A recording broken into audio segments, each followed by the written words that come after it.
미국이나 중국이나 결국 자국이 우선이라는 걸 보여주는 거죠. 그럼 우리도 우리가 우선이어야 되는 거고. 일단 중국산 배터리나 부품 사용을 최대한 줄이시고 미국 투자는 말 나온 지 얼마 되지 않았기에 아직 투자되지 않았다면 투자를 최대한 길게 하기 바람. 무슨 이유로 네티즌들이 그렇게 반응하고 댓글을 달았을까요? 한번 같이 봅시다. 동맹을 자처하던 미국이 중국이나 할 법한 깡패 법안 몽둥이로 한국의 뒤통수를 제대로 한밤 쳤습니다. 바로 미국의 인플레이션 감축법 IRA인데요. 이 법안에서 가장 논란이 된 핵심은 전기차에 대해서만 보조금을 준다고 하는 문제가 되는 것은 이 지원 대상에서 일본의 닛산과 유럽의 자동차는 포함이 되었는데 한국만 쏙 빼놨다는 것입니다.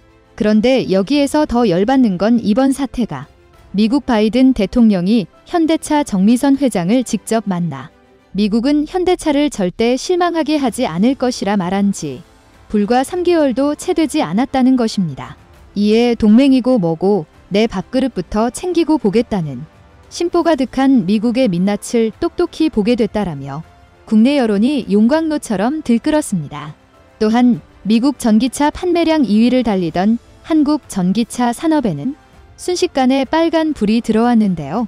사태의 심각성을 파악한 한국은 부랴부랴 대표단을 꾸려 미국에 파견했습니다.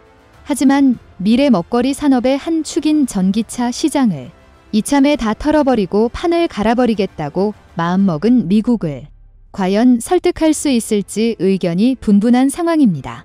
뒤에서 진두지휘한 실체가 있다는 것이 밝혀져 충격을 줬는데요.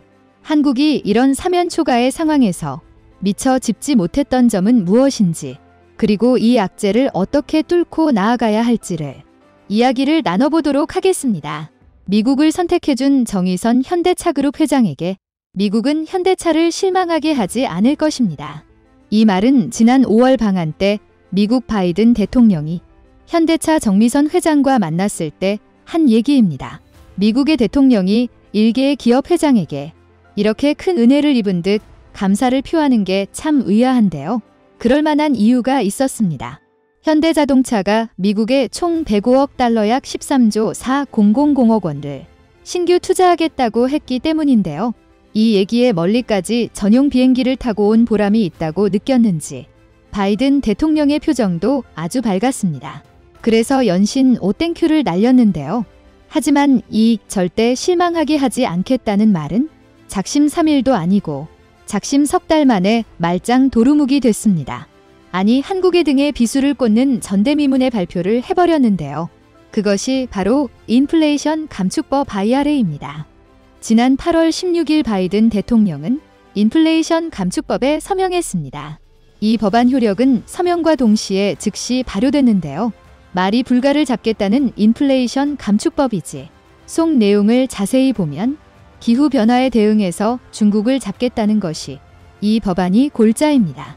따라서 친환경 에너지와 관련된 기업들을 지원해주고 전기차를 구입할 때 소비자에게는 소비자 지원금을 확대해주겠다는 겁니다. 이렇게 보면 미국에 진출해 있는 국내 태양광 업체들이 수혜를 볼 것이기에 기쁜 소식 같지만, 그런데 문제는 이게 전기차로도 불똥이 튀었습니다. 아까도 말씀드렸듯이 이 법안은 기후변화 대응뿐 아니라 중국을 견제하겠다는 의미도 내포하고 있다고 말씀드렸는데요. 원래 미국은 전기차를 새로 사면 최대 7,500달러, 그러니까 우리 돈으로는 1,000만 원이 조금 안 되는 보조금을 지원해줬습니다. 화석 연료를 줄이겠다는 의도에서였죠. 그래서 지금까지 지원금 혜택을 받은 업체만 해도 이 중에는 국내 기업도 포함되어 있습니다. 특히 현대자동차는 올 상반기 미국 전기차 시장 점유율에서 미국 전기차 시장에서 한참 순항 중이었기에 현대차가 머나먼 미국에서 이렇게 탄탄하게 시장을 점유할 수 있었던 건 이 보조금이 한몫했는데요. 아이오닉 5만 해도 보조금 수령으로 소비자는 3만 달러 섬에서 살 수 있었기 때문에 순식간에 상반기에만 15,000여 대가 팔리는 엄청난 실적을 올리게 됐습니다. 특히나 지난 방한 때 바이든 미국 대통령으로부터 무한 으땡큐까지 받았기에 앞으로 미국에서의 전기자동차 입지가 더 견고할 거라 기대했는데요. 이런 기대는 무참하게 3개월 만에 끝이 났죠. 무엇보다 화가 나는 것은 형평성 문제입니다. 이 법안으로 지금껏 미국에서 보조금을 받던 기업은 한국을 포함해 70개가 넘었는데요. 그 지급 대상이 4개국 미국, 독일, 일본, 스웨덴에 20여 개 차종으로 욱 줄어들었습니다. 오로지 미국 자동차만 보호하겠다는 것도 아니고 그 대상자에는 일본과 독일, 스웨덴도 포함되어 있다는 것입니다. 현재 미국에서 가성비로 따졌을 때 현대차만 한 개 없다고 나날이 인기가 올라가는 상황에서 이런 사태가 벌어진 만큼 한국에 대한 차별 논란과 푸대접을 받았다는 국내 여론이 들끓고 있습니다. 현재 미국은 중국을 견제해야 하는 지상 최대의 숙제를 풀고 있습니다. 따라 서한미 협력을 더 강화하기 위해 한국에게 빌어도 시원찮은 판에 이 무슨 캠판이냐고 물분을 토하는 분들도 계십니다. 사실 지금은 러시아 우크라이나 전쟁도 있지만 중국으로 인한 동북아 정세도 아주 불안한 상황이죠. 그래서 그 어느 때보다 한미국 연합도 중요한 때인데요. 이런 시점에 미국의 이런 불순한 태도가 더욱 어이가 없습니다. 그런데 일각에서 이런 바이든의 태도 전환에 이를 조장하는 또 다른 주인공이 있다고 주장하는 사람들이 있습니다. 조 바이든 대통령은 원래 대선 후보 시절부터 더 나은 재건법 BBB라는 공약했었습니다. 이 공약은 사회복지와 친환경 에너지 지원금에 대한 전폭적인 지원을 약속한 공약이었는데요. 막상 대통령이 되자 이 공약은 불가 상승과 함께 잠시 뒤로 미뤄졌습니다. 그런데 올 11월 중간선거를 앞둔 바이든은 발등에 불이 떨어졌는데요. 그 이유는 지지율이 30%대로 곤두박질 쳤기 때문입니다. 이에 민주당 핵심 지지층들을 결속시키기 위해서라도 이 법안 통과가 필요했습니다. 그런데 여기에는 넘어야 할 산이 있었습니다. 바로 미국 상원에서는 조 맨친 상원 의원입니다. 특히 이 사람은 점유업계로부터 가장 많은 후원금을 받는 정치인 중에 한 명이라고도 알려져 있습니다. 실제로 그 영향력이 얼마나 센지 같은 상원 의원이 복도를 지나가다 마주치자 전하 유어 하이니스라고 부를 정도였다고 월스트리트 저널 WSJ에 보도가 나올 정도였습니다. 그런데 왕이나 마찬가지인 맨친 의원이 바이든의 인플레이션 감축법의 모태인 더 나은 재건법을 반대하고 나섰습니다. 또 하필이면 민주당과 공화당 상원 의원 의석수가 딱 50이었는데요.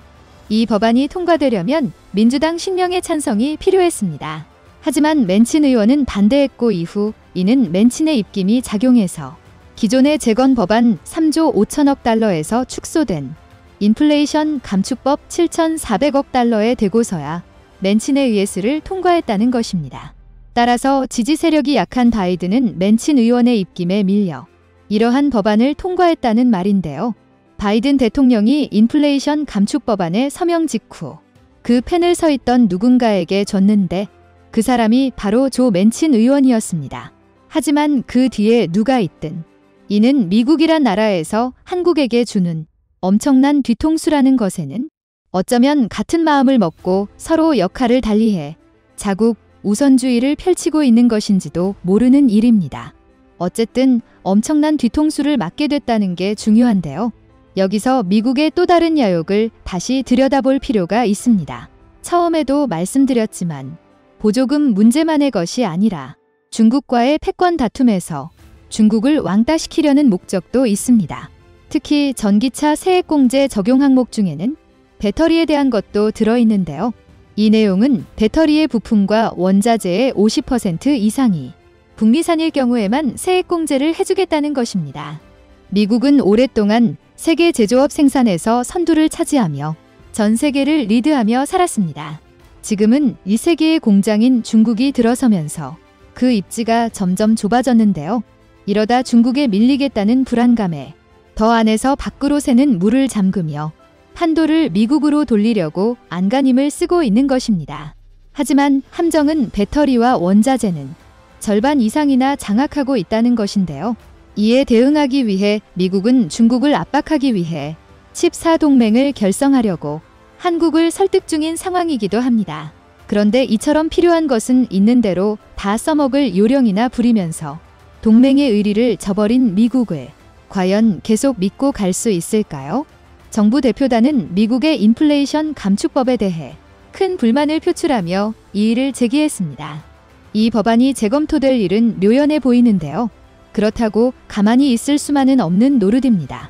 미국이 자국의 이익을 생각하며 신미를 저버렸듯이 한국도 그에 맞는 대응으로 나서야 한다는 목소리가 높아지고 있는데요. 바로 눈에는 눈, 이에는 이라는 것입니다. 현대차도 이에 새로운 전략을 짜고 있습니다. 그 하나가 바로 캐나다입니다.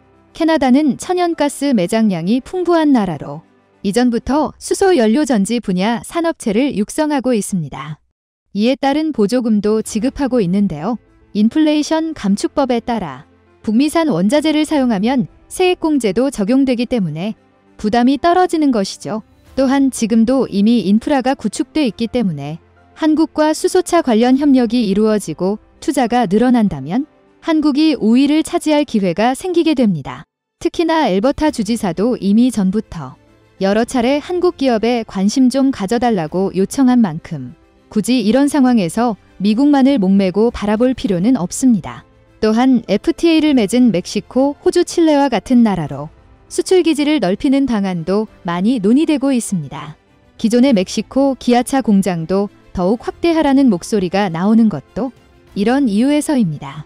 마치 이 계란을 한 바구니에 담지 말라는 말과 같은 의미인데요.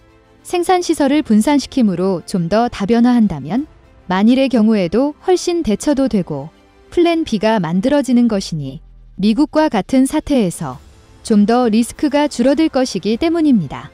또한 미국도 노골적으로 자국만을 위하며 동맹을 깨는 판에 다음은 관객들의 댓글입니다. 영원한 아군도 동맹도 없다는 걸 이번에 뼈저리게 느끼게 되었죠. 미국 선거가 코앞이라 지지율 회복 때문에 더 그럴 거라 생각합니다. 다행인건 아직 삽은 뜨지 않았으니 투자 보류하고 새로운 물색지 찾으면 됩니다. 미국이나 EU나 다 똑같습니다. 우리 스스로 강해지지 않으면 안 되는 건 당연한 겁니다. 우리 모두 화이팅 합시다. 이런 걸 보면서 우리 정치인들은 배우는 것이 없나? 미국은 국가 이익을 위해서라면 여야가 따로 없다는 것이 부럽다. 그런데 우리나라는 매사 둘로 나눠 자기 편 이익만 편취하니 국가와 국민은 쪽박을 차야 할 지경이다. 이에 국민은 단합하여 국회 탄핵이 마땅하다. 법은 힘없는 놈이나 지키고 힘있는 놈은 개무시하는 것이 법이다. 좋으셨다면 구독과 좋아요 부탁드립니다.